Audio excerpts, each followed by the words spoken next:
Lentera Sabda yang berbahagia, kembali kita berjumpa di hari Selasa tanggal 20 September 2022 bersama dengan Gereja Semesta. Hari ini kita memperingati Santo Andreas Kim Tae-gon, Santo Paulus Chong Ha-sang, dan beberapa martir dari Korea.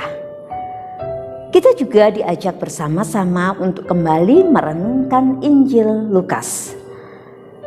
Andreas Kim Tae-gon adalah seorang imam pertama dari Korea. Pada akhir abad 18, agama Katolik Roma mulai dikenalkan dan secara perlahan mengakar di Korea. Mereka dikenalkan oleh justru umat awam. Dan baru ketika tahun 1836 mereka menerima kehadiran para imam misionaris. Pada saat itu, orang tua Andreas Kim Tae-gon adalah salah satu dari keluarga yang terpandang. Mereka pun akhirnya berpindah untuk mendalami dan juga mengimani ajaran Katolik. Namun pada saat itu, menjadi Kristen adalah tindakan yang terlarang.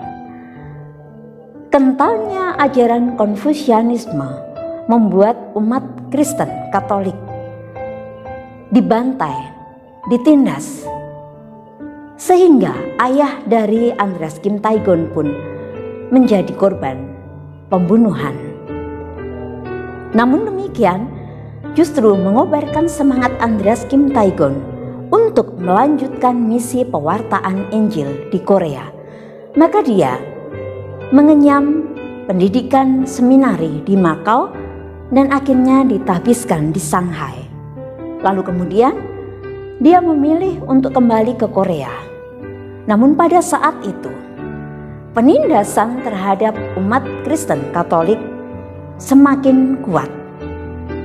Maka ribuan orang pun akhirnya dibunuh karena menganut ajaran agama Katolik. Salah satu korbannya adalah Andreas Kim Tae-gon. Di usianya yang ke-25, dia harus mengalami hukuman pancung. Saudara-saudari yang dikasihi dan mengasihi Tuhan, pesan Andreas Kim Tae-gon di akhir hidupnya. Ini adalah waktu terakhir dari hidupku. Dengarkan aku baik-baik. Bila aku pernah berkomunikasi dengan orang asing, maka hal ini terjadi untuk agama dan Tuhanku. Adalah untuknya aku ini mati. Kehidupan abadiku baru dimulai. Jadilah orang Kristiani bila engkau berharap untuk bahagia setelah meninggal dunia. Karena Tuhan memiliki hukuman abadi bagi mereka yang menolak untuk mengenalnya.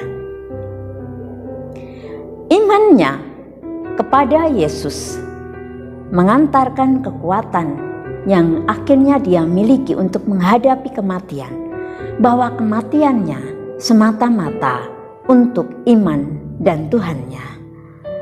Saudara-saudari yang dikasihi dan mengasihi Tuhan, Paus Yohanes Paulus II di tahun 1984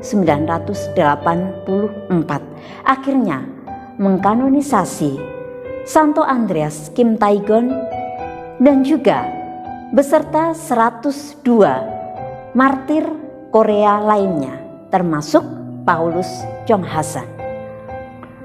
Mereka adalah orang-orang yang dengan gigih ingin mengorbankan diri dan hidupnya demi melaksanakan kehendak Allah.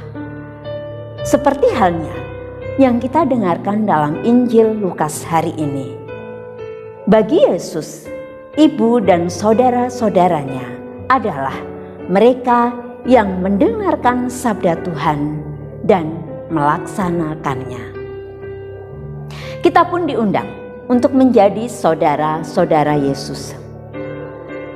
Cukup dengan syarat mendengarkan firman Tuhan dan melaksanakannya.